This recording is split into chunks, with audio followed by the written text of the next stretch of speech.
What's up, my people? Before we start the show, make sure you like the video, comment on the commentary, and subscribe to the channel. Become a part of the GVG family, because without you, there's no us. And as always, we thank you, and all praises to the Most High. Now let's get into it.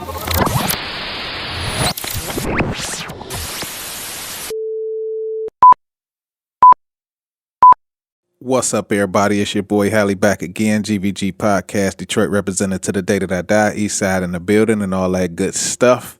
You know how we do. Hope everybody doing good out there today. So, if you've watched my podcast in the past, you already know how I do. These are the audio files that I do. We do visual, we do audio, but we do podcasts. We bring you truth as we receive it.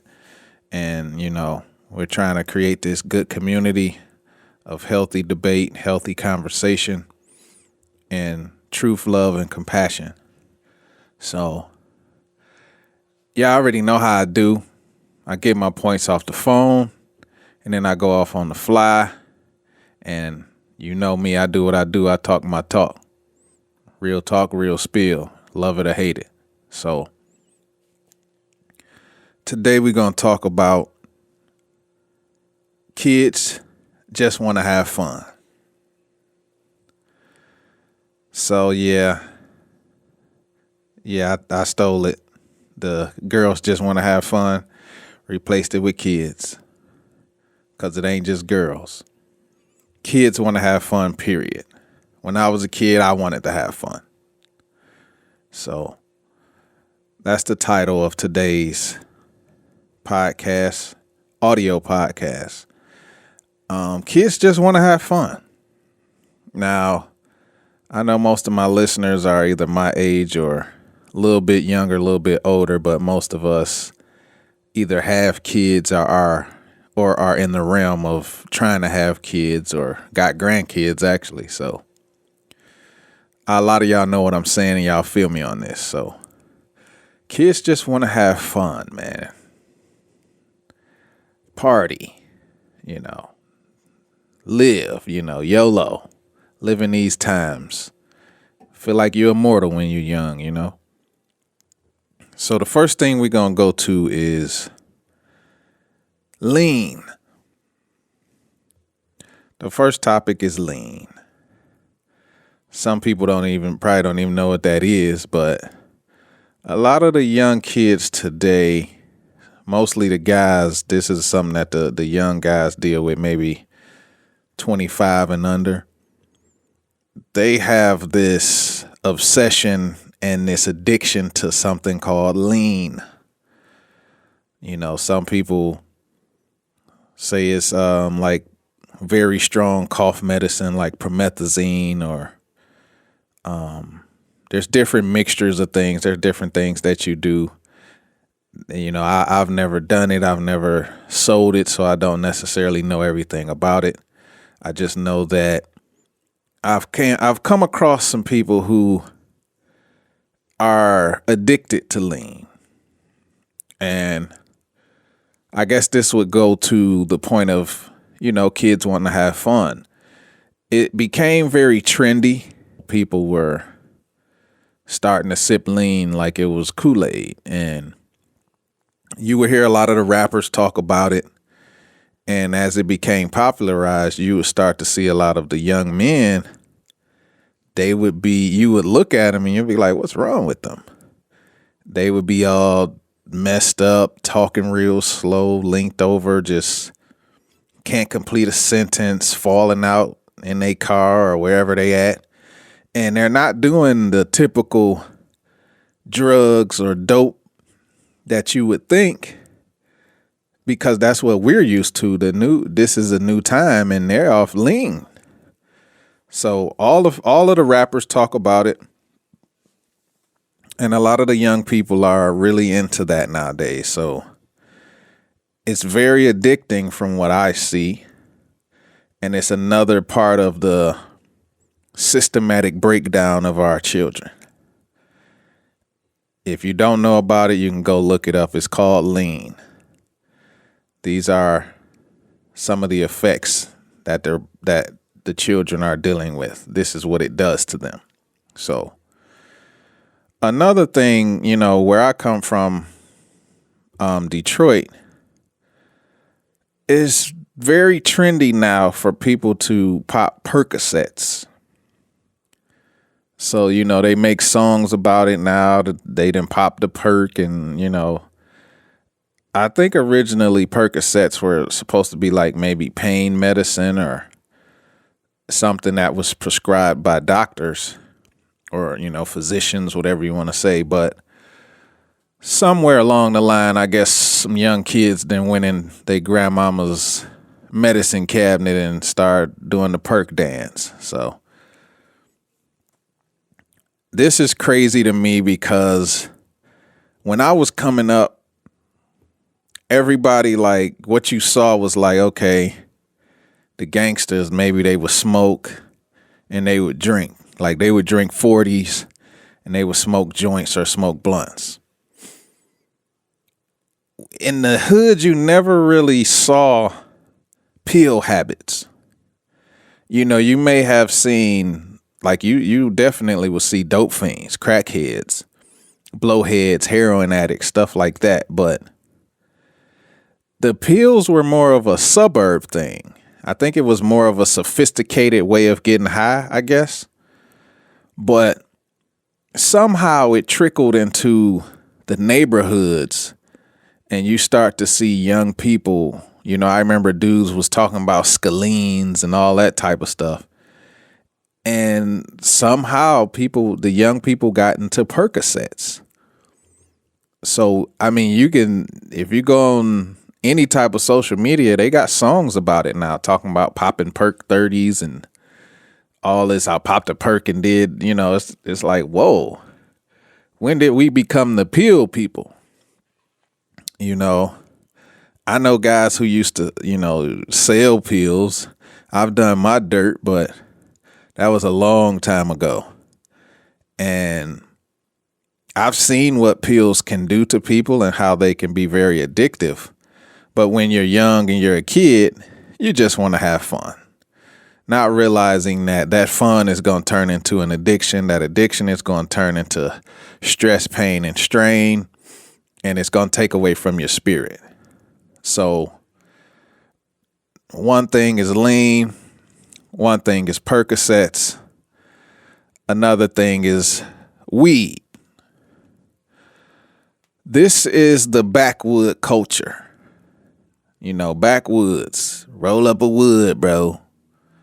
This is their culture, game leaf culture. And I don't know what they're putting in the weed now, but people don't stay high long, and they're smoking 12 times a day. Now, don't get me wrong. I've done my share of smoking when I was young, but I never was the type of person that was like, I gotta smoke 8, 9, 10 times a day. And some people will say the government doing this and this is happening, that's happening to change the weed. It's a possibility. But from what I've noticed is, like, it don't matter how high a kid gets now, they just want to keep getting higher and higher and smoke. And to me, I think it's what's the word they use? The aesthetic of it. Like when we were young and when they were young in the 70s, then people wanted to look cool smoking cigarettes.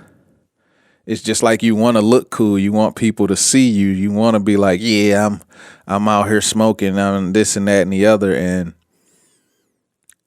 I don't think people understand the effects of lean, Percocets, weed, and all these other things that they put into their bodies, because right now you're young. So, while you're having fun, it definitely seems like it's on the up and up, but there will come a time. There will come a time when you pay. So all the rappers, videos, TV, social media, weed is legal now. Everywhere you go, like, I don't think you can go anywhere without somebody smoking. Now, I'm not the guy that's saying get off my lawn or none of that stuff. I'm not playing that role. I'm just saying that there's a time and place for things. And I think that you should still be able to handle your business or live your life. Anytime it takes away from you living your normal life, then that lets you know that it's a problem. And for a lot of young children, they're not able to make great decisions because they're not thinking about their well-being. So you have these situations where you just want to smoke and do this and do that, but you're not handling your responsibilities. So smoking is not for you. Because, yes, there are kids who smoke and are straight A students and are going to go on to be the best that they can be. But then there's that percentage of people who or kids who smoke and they become slackers. And they don't want to do anything but that.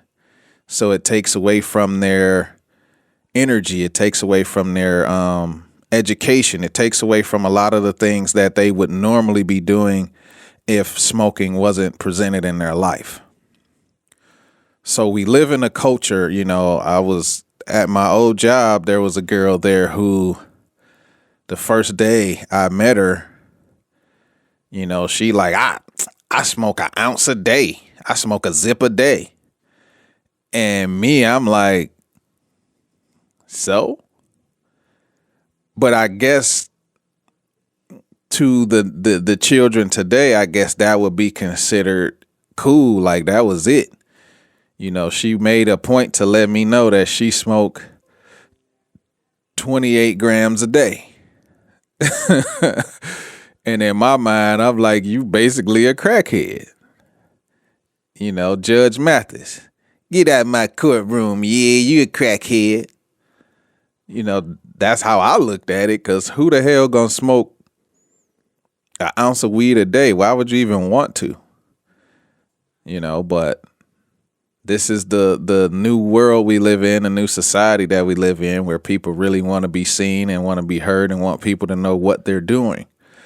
Even if they're spending their whole check on weed or never want to do anything but smoke and keep a butt groove in the cushion of the couch, play video games all day, whatever. I don't know. But we definitely see the children are living in this backwood culture, and they're losing touch with reality in the midst of it.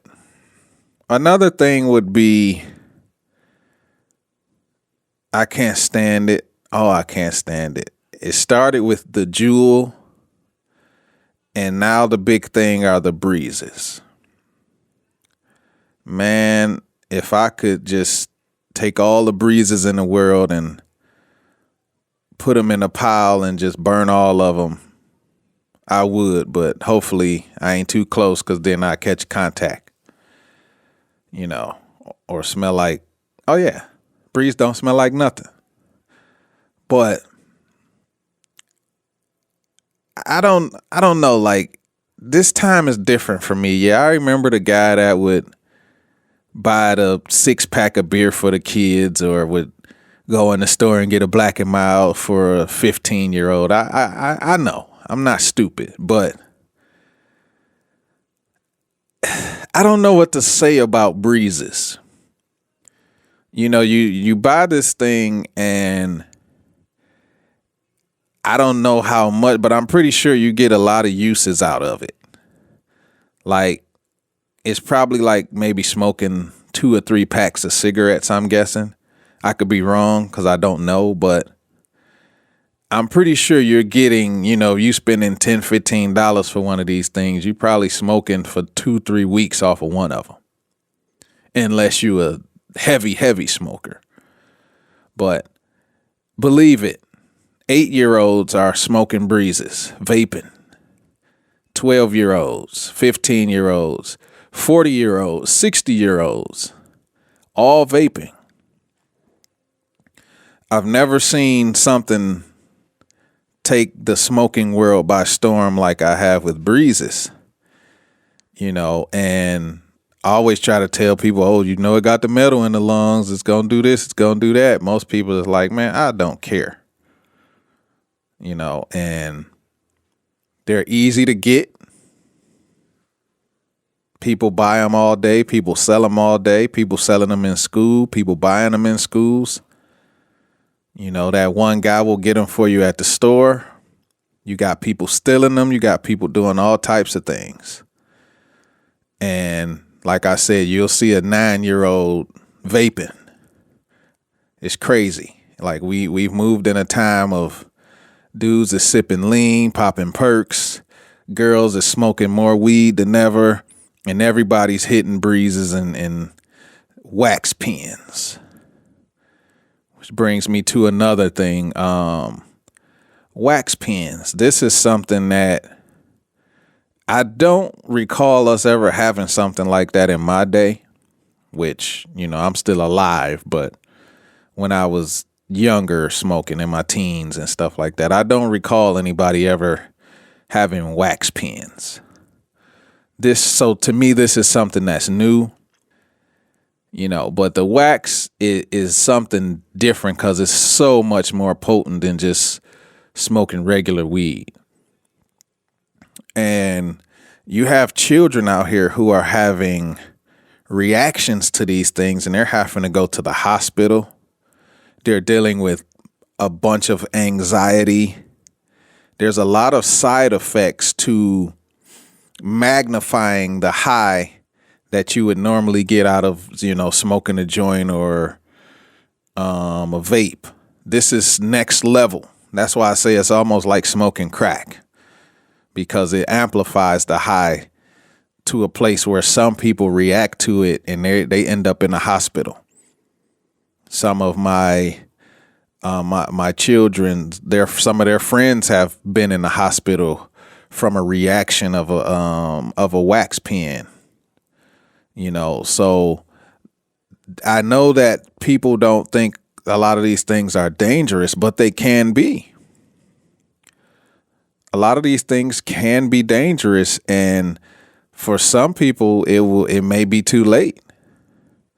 So, I was glad that the one girl was able to get out of the hospital and go back to living her life, but I hope that she would never want to be back in the hospital again or relive that moment again, because I'm pretty sure it was traumatizing, So we live in a world where the lines are blurred between adulthood and childhood, where we don't know what immaturity is, just like we don't know what maturity is. Everybody wants to be grown and everybody wants to be young. The young people want to be grown. The grown people want to be young. So it takes me to my next thing which is alcohol.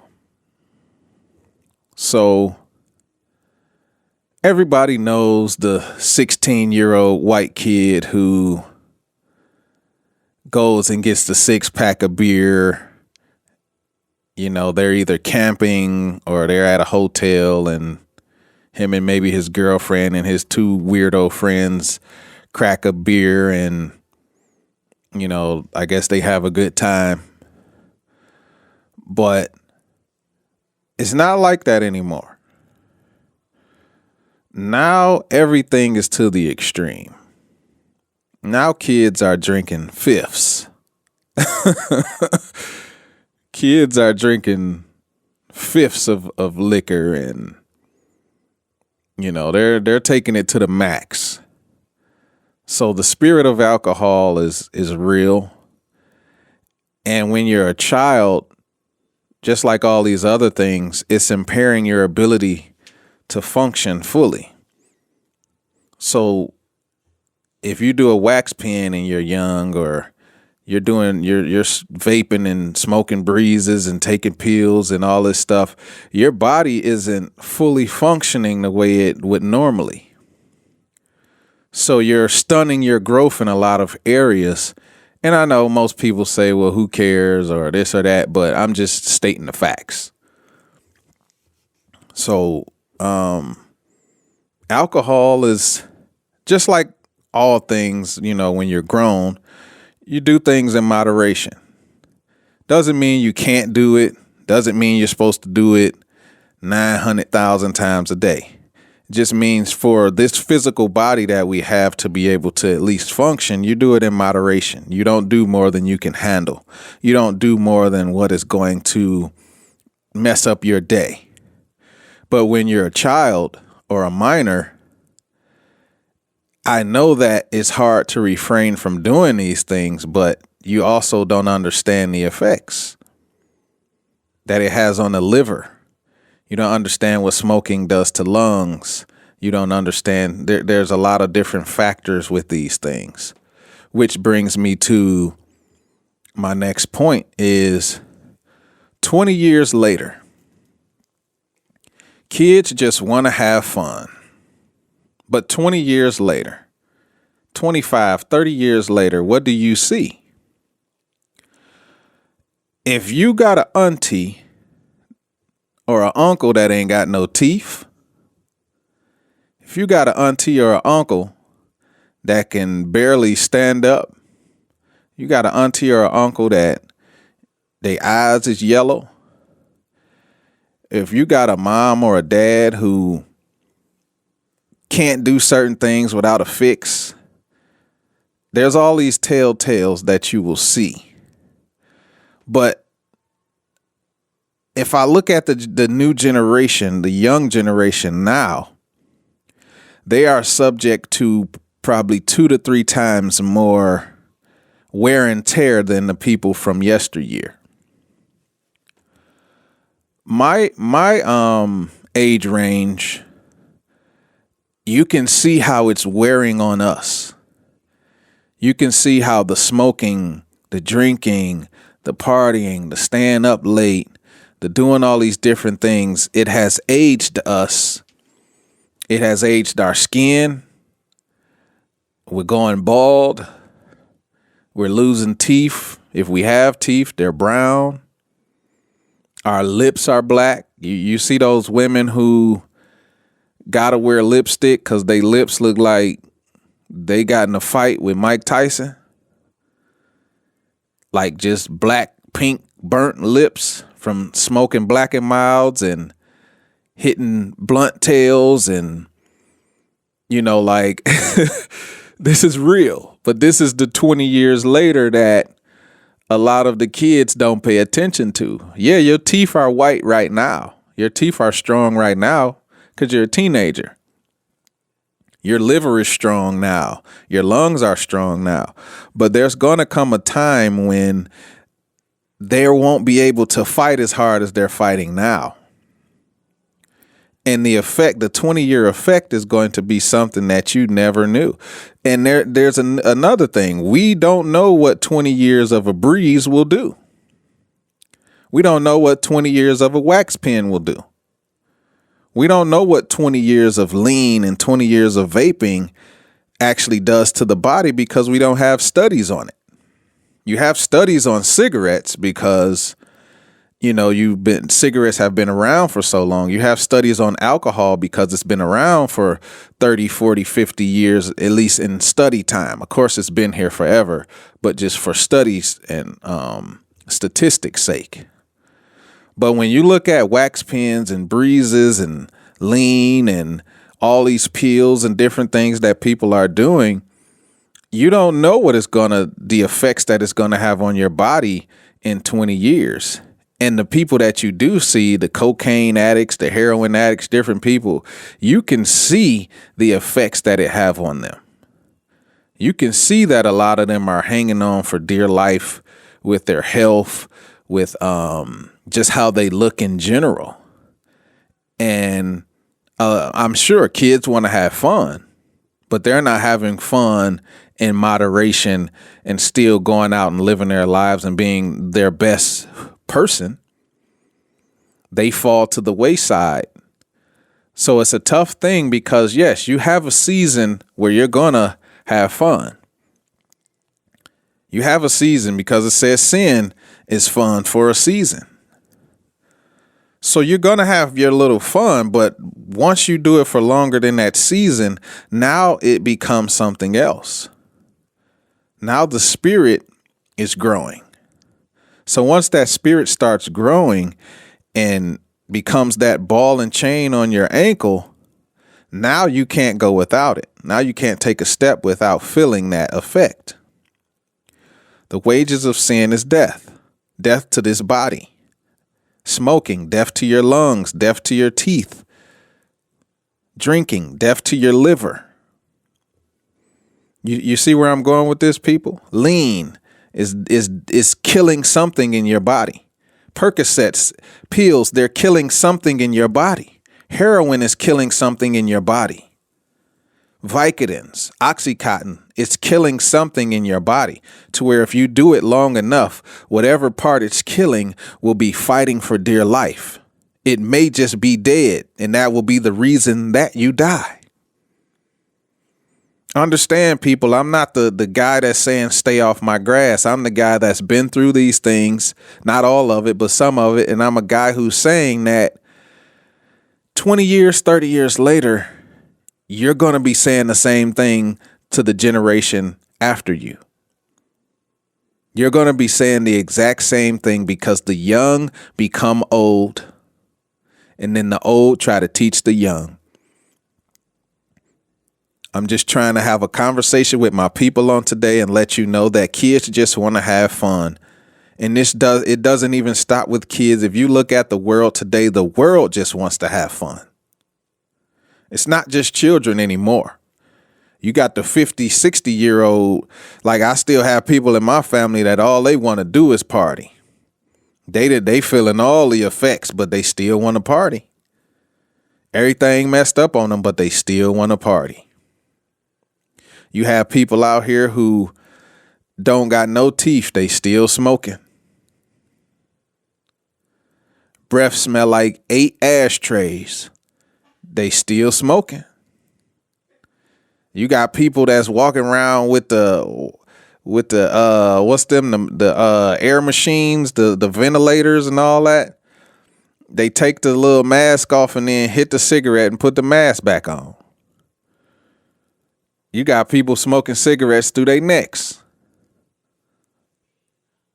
So the addiction is real. You know, at my old job, a high-low driver, he would come in. We starting work at 6 a.m. This dude literally smelled like alcohol at 6:05. And my thing is, who wants to come to work drunk? Like, it's not a good, like, when I was being stupid drinking alcohol back in the day, you have like maybe an hour of fun because you like, I didn't know what I was doing, but 6 a.m. drunk? Like, that's what my father used to deal with. I don't think it was because he wanted to. I think it was just something that it had a hold of him.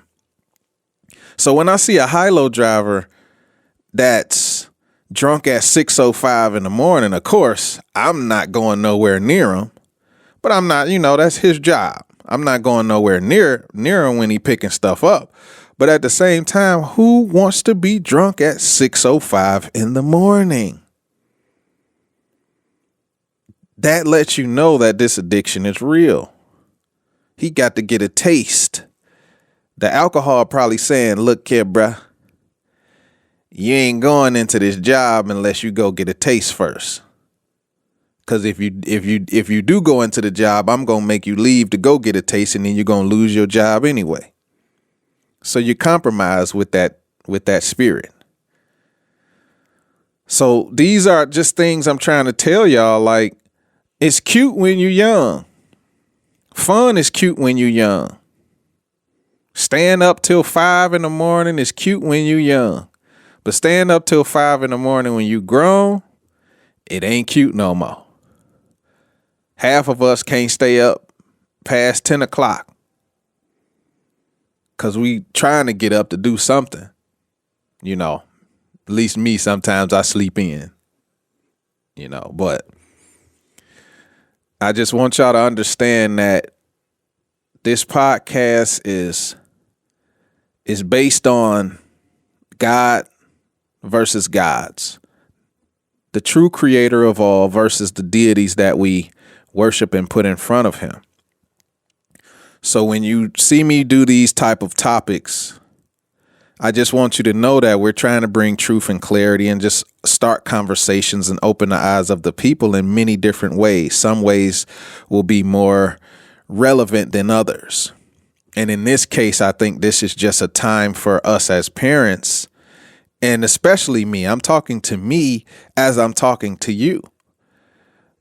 It's a hard thing to be a single parent.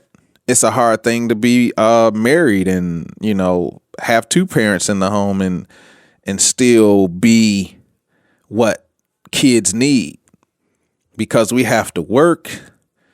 We have to do all these other things that take us outside of the home. We have to do all of these things that exhaust us. And we have this fixed perception of our children. It's either going to be that they're always messing up, or you're going to have a fixed perception of my child never messes up. So you don't ever see them in the light that they're actually in. I've done this. I still do this. I'm not telling you anything that I'm not telling myself.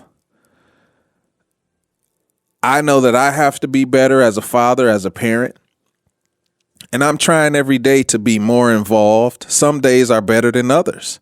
Some days are the worst, but some days are good. As my girl always tell me to accept the small victories. Take the small victories and just get the little bit of joy out of that progress. So I'm trying to learn how to take the small victories and also deal with the L's, because the L's come. The L's are always there. There's always going to be an L waiting around the corner, but the wins make it worth it. So all I'm saying today, people, if you can, just try to have conversations with your children. Try to talk to them about whatever it is. A lot of it, they feel uncomfortable or they don't want to talk to you because you're the authority or because it's weird, but you just keep trying, as I am too. There are areas in their lives where they're not going to talk to you, and there's areas where they will. But try to tell them, talk about these things instead of me having to catch you do these things, because then the conversation is different. But children want to know that they are loved and cared for just as much as the discipline. So talk to your children about this weed culture and breezes and alcohol and sex and all these things that people are pushing on them. Ask them how they feel. Ask them what they believe. What is their reality of all of these things? Because while we have all the rules and we have this and that, we have to also understand the therapy of human beings. That we all have feelings, whether you agree with them or not. We all have a perception and a perspective, whether you agree with it or not. I'm not always great at accepting sometimes. I'm not always great at accepting my children's perspective, my girls' perspectives, even down to my father's perspective sometimes. But I have to, in hindsight, take all of that and then say, okay, I get it. So understand, people, starting today, if you can, the first thing, ask your child, how was their day? Ask them, what did they do in school? Ask them, how do they feel about this? Ask them, what do they want to do in life? Ask them what's agitating them, what's irritating them, what's going on in their life. What do they want to be? What are their goals? What are their dreams? What are their aspirations? What do they believe is possible? What do they believe is impossible? and you start to form a real bond with your child. And if they push away, then at least you tried. This your boy Hally, this Gvg Podcast. We trying to bring people together. We trying to really flush out some of these issues that we have. You know, we have a lot of issues within our communities. We have a lot of issues within the world, period. And this, to me, is all a product of hip hop culture, but it's also a product of the old 70s culture, the R&B culture, the disco culture, the old rock and roll culture. It's the PCP and LSD and Vietnam poppy field culture, going all the way back to the opium and whatever else people did. Drugs and substance have always been around. There's always been a way, a numbing agent to numb you from your reality. But people on today, just give your child a hug. Let them know that whether you're angry or happy, you're there for them. And always realize kids just want to have fun. Till next time, it's your boy Hally. We out. We'll be seeing you again. Thank you for being a part of this experience. GVG appreciates every single one of you. I hope you came away from this video with a little more perspective, patience, understanding, and purpose. So until next time, we on Christ time.